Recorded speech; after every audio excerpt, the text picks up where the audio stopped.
Each senator, when his or her name is called, will stand in his or her place, and they'll vote guilty or not guilty as required by Rule 23 of the Senate Rules of Impeachment.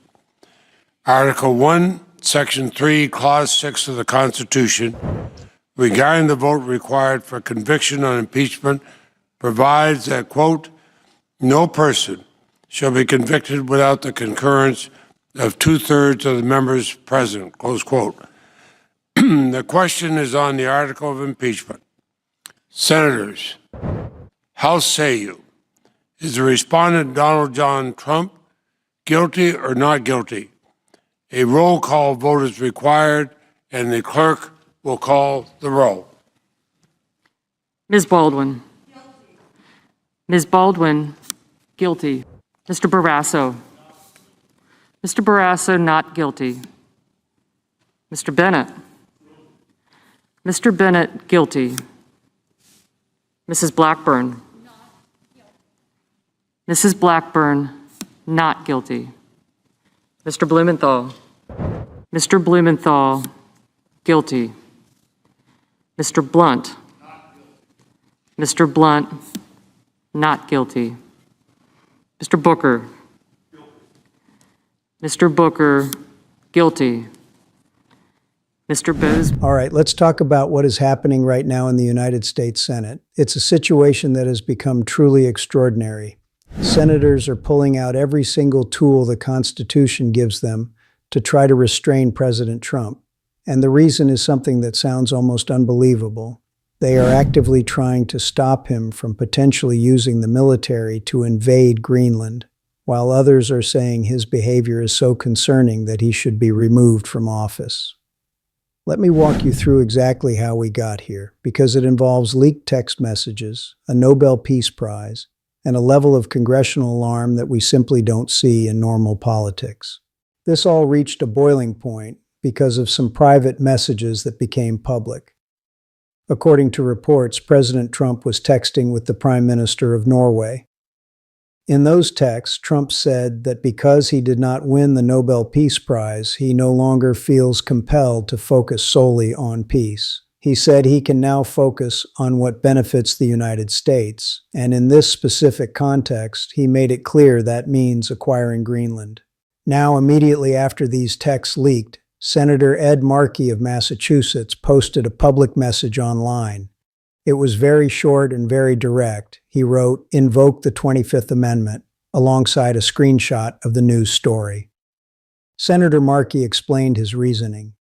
He said that Trump's fixation on Greenland, combined with his clear resentment over not winning a prize, shows he is unfit for office and a danger to our safety. That phrase, unfit for office, isn't just an insult.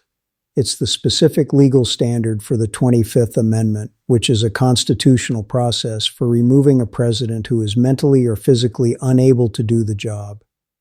Other members of Congress quickly echoed this. Representative Yasmin Arora called Trump extremely mentally ill and said the 25th Amendment exists for a reason.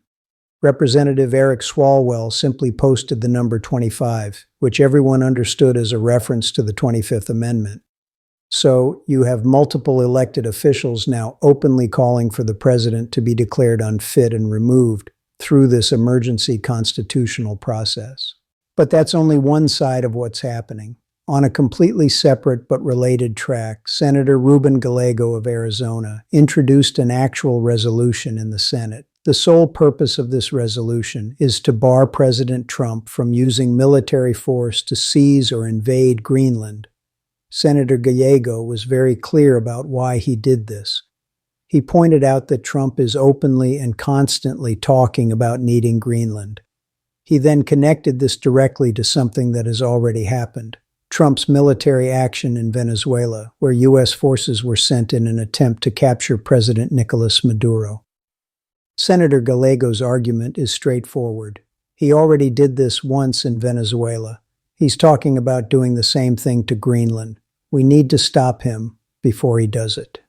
So, this resolution is an attempt by Congress to use its constitutional power over war to preemptively block a specific action they fear the president might take. So, step back and look at the whole picture. You have United States senators simultaneously doing two historically dramatic things. First, they are advocating for the 25th Amendment removal of a sitting president, arguing he is mentally unfit. Second, they are drafting legislation to physically prevent that same president from ordering an invasion of an allied country. And both of these extreme reactions are because of the same thing: the president's obsessive desire for Greenland, which he himself has connected to his anger over not winning the Nobel Peace Prize. Now, it is very important to understand how these processes work, because that shows you why they are being used, even if they are long shots. Let's start with the 25th Amendment. The part being discussed, Section 4, is a two-step process. First, the Vice President and a majority of the President's own cabinet would have to sign and send a letter to Congress declaring that the President is unable to discharge his duties. If that happened, Vice President J.D. Vance would immediately become the acting president. But President Trump could contest this. He could send his own letter saying he is perfectly capable. Then Congress would have 21 days to vote. To keep Trump from returning to power, 2/3 of both the House and the Senate would have to vote that he is unable to serve. That's 67 senators and about 290 House members. Look at those barriers. Vice President Vance would have to lead this charge against the president he serves. A majority of Trump's own cabinet appointees would have to agree. Then, a huge supermajority of Congress would have to vote for it. With Republicans controlling at least one chamber of Congress, the math makes this virtually impossible in the short term. The senators calling for this know that, so why are they doing it? They are doing it to make an official public record. They are putting down a marker that says the president's behavior, linking major foreign policy to personal awards, is so dangerous that it meets the constitutional threshold for discussing removal. This pressures other officials, it shapes public opinion, and it signals to the president's own staff and cabinet that the world is watching his stability. It changes the conversation from, do we disagree with him, to, is he mentally capable of leading? Now let's look at Senator Gallego's resolution on Greenland. This is Congress trying to reassert its power granted in the Constitution to declare war. Modern presidents have often used military force without a formal war declaration. But this resolution is an attempt to draw a very specific line. It says, you cannot use the military to take Greenland. We are prohibiting it. While a single resolution may not have the full binding force of a law, it creates a critical political and legal tripwire. If this resolution passes and President Trump then decided to invade Greenland, he would be openly defying the explicit will of Congress. That act of defiance would itself become immediate and undeniable grounds for a new impeachment trial.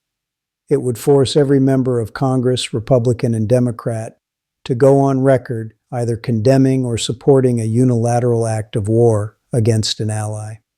So the resolution acts as a powerful deterrent and a clear setup for consequences. So what does all of this actually mean for the country? What are the real-world implications? First, it tells us that the opposition to Trump has moved into a new and more serious phase. This isn't about tax policy or health care. This is about multiple senators believing the president is a genuine danger who might start a war over a personal grudge and who may be mentally unwell.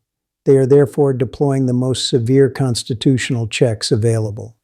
Second, the connection between Greenland and the Nobel Prize is politically devastating in a simple way. It's easy for any voter to understand. The idea that a president would shift his entire approach to peace and war and pursue the seizure of another country's land because he didn't get an award makes him look petty, irrational, and dangerous all at once. This is a powerful message that will be used in elections. Third, this creates space and pressure for Republicans. When Democrats are the ones loudly saying the president is unfit, it allows nervous Republicans to more quietly support measures like the Greenland resolution. They can say, I don't support the 25th Amendment talk, but of course we shouldn't invade an ally, so I'll support this constraint. It can lead to cracks in Trump's support. Fourth, it changes the dynamic inside the administration. Cabinet members and staff now know that the public conversation about the president's fitness is active and serious. It might make them more likely to push back on reckless orders, to document concerning behavior, or to consider their own legal risks if they enable actions that Congress has explicitly warned against. Fifth, and perhaps most importantly, this is all happening while the country is dealing with many other crises. There's the government shutdown, problems at the border, court battles, and more. This Greenland and 25th Amendment situation isn't happening in a vacuum. It adds one more massive weight to the scale, painting a picture of a presidency in deep crisis and a president whose decision-making is being questioned at the most fundamental level by the people who work alongside him in government. We are also heading into the midterm elections in just a few months. Every single one of these events, the leaked texts, the 25th Amendment calls, the resolution on Greenland, becomes campaign material. Candidates will be asked, do you believe the president is fit for office? And do you support using the military to take Greenland? Voters will have a very clear choice based on these constitutional emergencies. In the end, here is where we are. Key members of the United States Senate believe President Trump's obsession with Greenland, driven in part by a wounded ego over a prize, has made him so dangerous that they are launching two historic constitutional countermeasures at the same time. One is a process to declare him mentally unfit to serve. The other is a legislative move to physically prevent him from starting a specific war. Neither move may succeed immediately, but together they represent a loud formal alarm bell being rung at the highest levels of our government. They are building a framework of accountability and drawing bright red lines. They are telling the public, the world, and the president himself that his behavior has crossed a line into territory that demands the most serious possible response from the legislative branch. This is the current state of American politics in 2026. It's a world where the Senate is forced to have conversations about presidential fitness and preventing wars of conquest, all because of one man's personal grievances. And the entire country is watching to see what happens next.